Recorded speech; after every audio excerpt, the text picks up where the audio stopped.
A minha carreira começou em São Joaquim da Barra. Eu comecei no serviço de alto-falante local. Eu fui a uma quermesse e lá estava um locutor chamado Lafayette Leandro, que virou-se para mim e disse: "Você não quer ler um texto para mim?" Eu leio.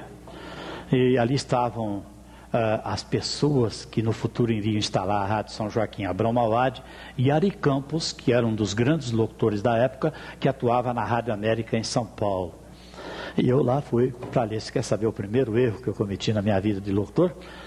Eu lia um texto do creme dental Gessi, que dizia: "A espuma gostosa do creme dental", e eu li: "A escuma gostosa do creme dental", e todo mundo se virou e olhou para mim, como se, para me gozar. Então, ali começou a minha carreira.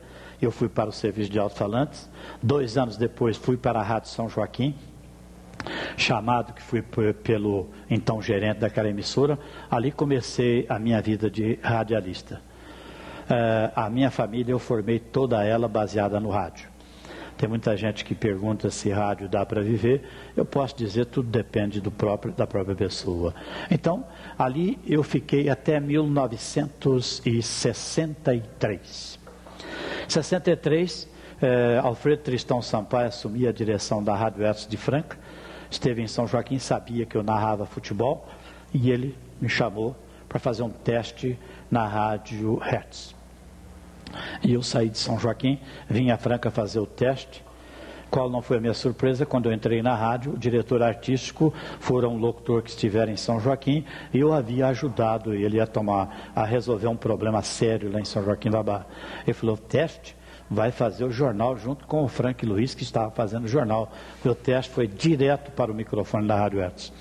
Transmiti a primeira partida de futebol, contratado que fora para ser locutor esportivo, e recebi uma nota 3, porque foi péssimo realmente, mas eu nunca havia irradiado uma partida profissional. E, por coincidência, na semana seguinte havia um jogo de basquetebol entre Franca e a representação, se não me falha a memória, do Palmeiras ou Sírio, uma coisa assim. E nessa equipe tinha Emil Rached, de 1,32 m. Quem era meu repórter volante? Renildo Valim, irmão do Renato Valim, já falecido e de saudosa memória, porque era uma pessoa excepcional. Então o que aconteceu? Renildo Valim estava com o BTP. BTP da rádio era um aparelho que estava começando a aparecer. Ele tinha mais ou menos uns 50 centímetros de altura, uns 15 de largura e 15 de fundura. Tinha uma pilha pesada e você trabalhava com 2 alças. E ele tinha o microfone na sua frente. Então você tinha que, para entrevistar, você virava para o interlocutor e depois virava para você. Era um peso danado. Renildo Valim resolve entrevistar Emil Rached. Renildo Valim tinha 1,50 m, se muito. E o Renildo levantou o aparelho para entrevistar. E o Emil pegou, pôs a mão na cintura e agachou. No que ele agachou, o estádio inteiro fez vá, como se tivesse todo mundo querendo observar o Renildo naquela cena, que eu não me esqueço jamais. Entusiasmado que estava, eu comecei então a transmitir uma partida de basquete da seguinte maneira, gritando: "Sexta!" Em todas as sextas era um grito, como se fora o grito de gol. Foi em setembro de 1963 que houve uma modificação nas transmissões de uma partida de basquete, porque os locutores narravam da seguinte maneira: bola com fulano, com ciclano, arremessou, é de Chuá. O grego então inventou o grito da cesta. Terminado o jogo, eu recebi nota 10 e ganhei também um jantar comemorativo, como a minha confirmação como locutor esportivo da Rádio Hertz. Assim foi. Depois trabalhei na Rádio Hertz 9 anos, fui fundar, juntamente com Agostinho Galgani Silva, proprietário da Rádio Imperador. Ele perguntou por quem queria vender, eu sabia quem vendia uma rádio, ele comprou a rádio, nós fomos montando a Imperador. Eu trabalhei durante 12 anos na Rádio Imperador.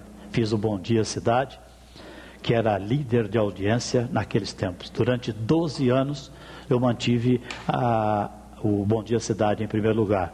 A média de carta por dia era 60, 70, 80, 120, e aos sábados 300, 320 cartas.